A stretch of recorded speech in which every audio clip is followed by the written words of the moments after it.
বামনারী সংগঠন সারা ভারত গণতান্ত্রিক নারী সমিতির ২১তম রাজ্য সম্মেলনের বার্তা ছড়ানোর কাজ শুরু করল সংগঠন। রাজ্যের বিভিন্ন বিভাগ মহকুমা স্তরে হাতে নেওয়া হয়েছে নানা সামাজিক কর্মকাণ্ড। তারই অঙ্গ হিসেবে আজ রাজধানীর গান্ধীঘাটে আয়োজিত হল ছোটদের মধ্যে বসে আঁকো প্রতিযোগিতা। প্রতিযোগিতায় বিজয়ীদের আজই সন্ধ্যায় রাজধানীর প্যারাডাইস চৌমুহনীতে সাংস্কৃতিক সন্ধ্যা মঞ্চে পুরস্কার তুলে দেওয়া হবে, জানিয়েছেন সংগঠনের এক রাজ্যনেত্রী।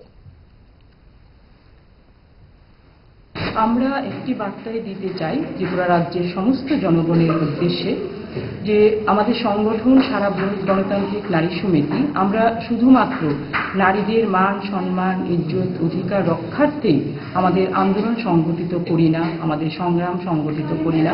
আমরা সর্বদাই মাঠে ময়দানে আছি নারীদের অধিকার রক্ষার জন্য, যেমন তেমনি এলাকার কচি কাঁচা বাচ্চাদের সুপ্ত প্রতিভাগুলো বিকশিত করার লক্ষ্যে এবং পাশাপাশি প্রত্যেকটি এলাকাতে সাংস্কৃতিক প্রতিভাদের উঠিয়ে আনার ক্ষেত্রেও বা বলা যায় যে তাদের সুপ্ত প্রতিভাগুলিকে বিকশিত করার ক্ষেত্রেও আমাদের সংগঠন সারা ভারত গণতান্ত্রিক নারী সমিতি আমরা বদ্ধপরিকর।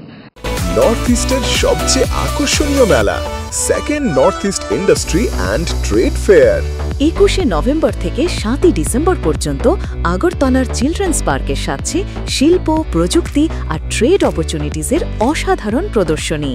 দেশ বিদেশের brand, home appliance, handicraft, tech product, food corner সব এক জায়গায়, ওয়ান মেগা ফেয়ার। তাই পরিবার পরিজন নিয়ে চলে আসুন second north east industry and trade ফেয়ারে।